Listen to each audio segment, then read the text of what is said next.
Ms. Wagner, unless you're not through with that, sorry. I'm through. Okay. Thank you. Can I give you a hypothetical? It's not really a hypothetical because I happen to have 2 clerks in my chambers this year who are engaged.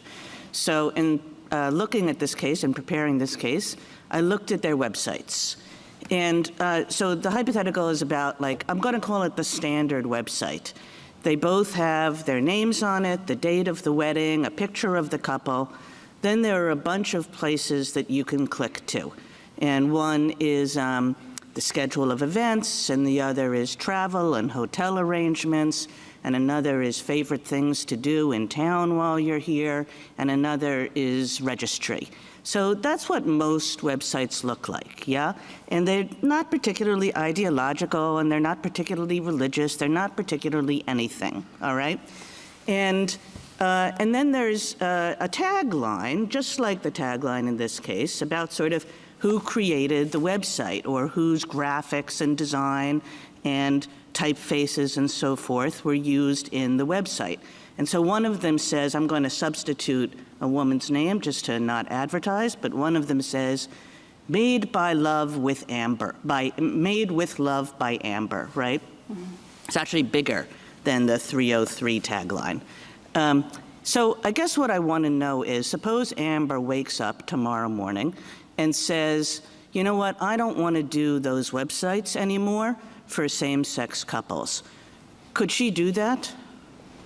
In terms of creating new websites? No, you know, like she's providing these templates, and she has all these designs and typefaces, and that's what people use when they create their own website, because they give her the date and they give her the list of hotels and so forth.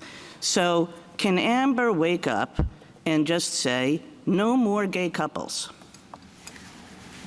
She can't say no more gay couples, but a speaker does have the ability to decide not to speak under the law. But I think the hypothetical that you're mentioning is assuming that it's a plug-and-play website, essentially, that the website is already made and that the speech creator isn't making any additions to it. No. I mean, you know, just like, I have to think that your client does something similar. You have lots of graphics, you have, you know, typefaces, and, you know, maybe, you know, some are a little bit more you talk to the client, and some are a little bit less you talk to the client. But basically, you know, clients are coming in and they're saying, we just want a standard website, you know, that tells people where to stay and how to travel there, and you know, what our favorite things to do are. And the question is, can a website designer say, sorry, that's not my kind of marriage? The website designer... There's no scripture, there's no ideology, there's no nothing.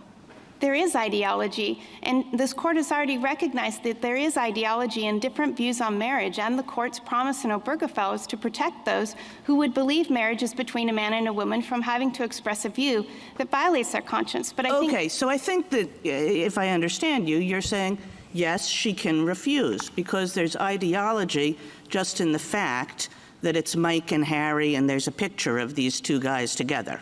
That is speech. You are announcing a wedding, and if you believe the wedding to be false, then the government would be compelling you to say something that you otherwise wouldn't say, which makes it content-based. So it's really nothing about the content of this speech. I mean, it could be Mike and Pat, and you don't actually even know whether Pat is a woman or a man. There's really nothing about the content of this speech. Am I right? In your case, you have like scripture examples, and so that might, you know, be different, maybe. But you're being forthright and saying it's really not about that. It's nothing about the content of the speech. It's just that the content is being whatever the graphics and typefaces and, you know, which hotels are, you know, have been reserved for the wedding, it's being used in a same-sex marriage. No, it's not about the use. It's about when a person is creating speech, it is what is the message that they are expressing.